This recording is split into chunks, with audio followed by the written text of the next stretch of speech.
çörüge zar etme vergün Allah'can.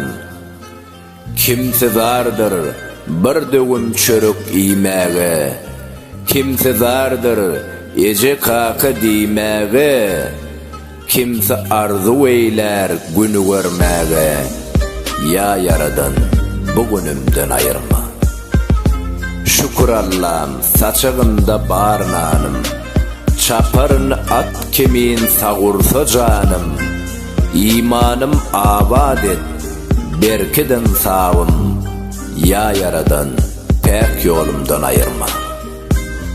Seher bilen sana doğam nalışım, yakınlarım gülsün sana hayışım. Sağlık ver, beglik ver, göğünü hoşluk ver, nefsin doyur, halallıktan ayırma.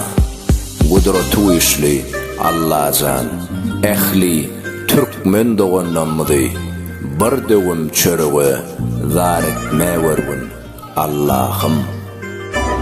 Subhanallah